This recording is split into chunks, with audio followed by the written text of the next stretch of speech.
नमस्कार जी। स्वागत है आपका एक और नई वीडियो में नई जानकारी के साथ। साथियों, आज हम इस वीडियो में बात करेंगे जमे हुए कफ को, बलगम को कैसे निकाला जाए आयुर्वेदिक तरीके से। साथियों, बलगम या कफ हमारी छाती में क्यों जमा हो जाता है या हमारे दिमाग में भी कई बार बलगम जमा हो जाता है, क्यों होता है? जब भी हम शरीर का कोई भी वेग रोकते हैं, चाहे मल हो, मूत्र हो, छींक हो, उबासी हो, आंसू हो, पसीना हो, जब इनको हम रोकते हैं तो हमारे शरीर में व्याधियां उत्पन्न होती है। मान लो हमने मल को रोक लिया, मल हमारा ठोस हो गया, यानी कब्ज बन गई है, तो हमारे शरीर में लगभग 85 ऐसी बीमारियां हैं जो अकेली कब्ज करती हैं। इसी प्रकार से छींक को रोक लिया तो भी बीमारियां उत्पन्न होती है। आंसू को रोक लिया तो हमारी आंखें खराब हो जाएगी, पसीने को रोक लिया तो हमारी स्किन खराब हो जाएगी, मूत्र को रोक लिया तो किडनी प्रॉब्लम, स्टोन बननी स्टार्ट हो जाएगी।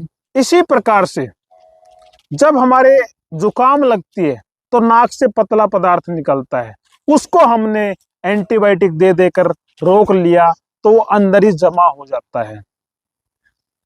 अगर ज्यादा हो जाए तो ऊपर की तरफ यहाँ पर जमा हो जाता है, छाती में जमा हो जाता है।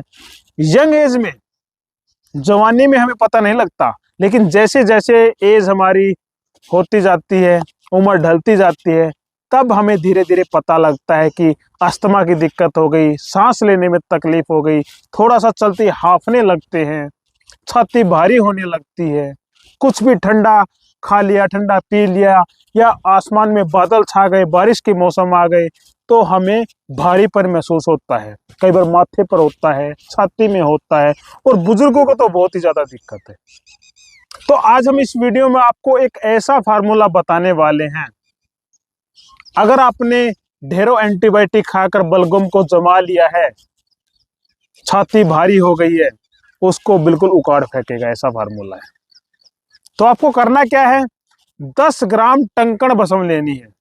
बड़ी आसानी से आयुर्वेदिक स्टोर पर आपको मिल जाएगी, मार्केट में मिल जाती है।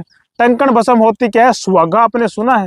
सुहागे की भस्म बनाई जाती है। आप घर पर भी बना सकते हो। सुहागा साबुत ला करके, जैसे फिटकड़ी को तवे पे फुलाते हैं ना, उसी प्रकार से सुहागे को तवे पर, गर्म तवे पर फुला लेना, फिर उसको पीस लेना है। वो है टंकण भस्म। एंटीसेप्टिक होती है और बलगम को उखाड़ने के लिए बहुत बेहतरीन काम करती है। दूसरी जो आपको लेनी है, वो लेनी है मुलट्ठी का चूर्ण। मुलट्ठी आप समझते हो, जब भी हमारे गले में खराश होती थी, एक मीठी सी लकड़ी आती थी जिसको मुंह में डालकर चूसते रहते थे तो हमारा गला ठीक हो जाता था। तो 30 ग्राम पाउडर मुलट्ठी चूर्ण का लेना है। 30 ग्राम पाउडर आपको बहेड़े का चूर्ण लेना है। बहेड़ा एक फल होता है, अंजीर की तरह ही, छोटा गुल्लर की तरह होता है, जो त्रिफला के अंदर भी इस्तेमाल किया जाता है। हरड़, बहेड़ा, आंवला। बहेड़े का चूर्ण लेना है 30 ग्राम की मात्रा। ये 3 चीजें हो गई। टंकण भस्म 30 ग्राम, मुलट्ठी चूर्ण 30 ग्राम और बहेड़ा चूर्ण 30 ग्राम। टोटल 90 ग्राम सामग्री हमारे पास हो गई है। बिल्कुल बारीक महीन पीस करके, एक जान कर आपको करना क्या है? 3-3 ग्राम की 30 पुड़िया बना लेनी है। 3-3 ग्राम की 30 पुड़िया बना लेनी है। एक पुड़िया सुबह, एक दोपहर को, एक शाम को।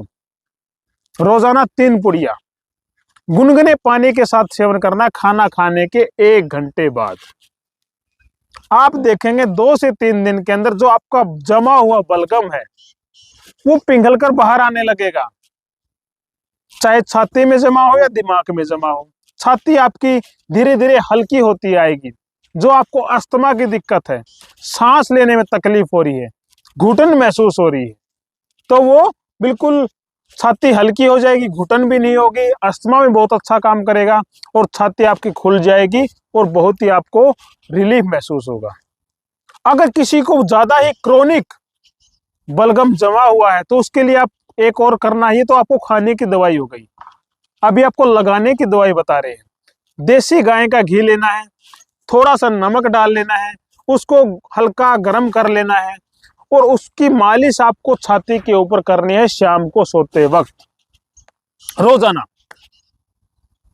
3-3 ग्राम की रोजाना 3 पुड़िया लेनी है आपको, और शाम को सोते वक्त गाय के घी नमक डालकर गर्म करके उसकी छाती पर मालिश करनी है।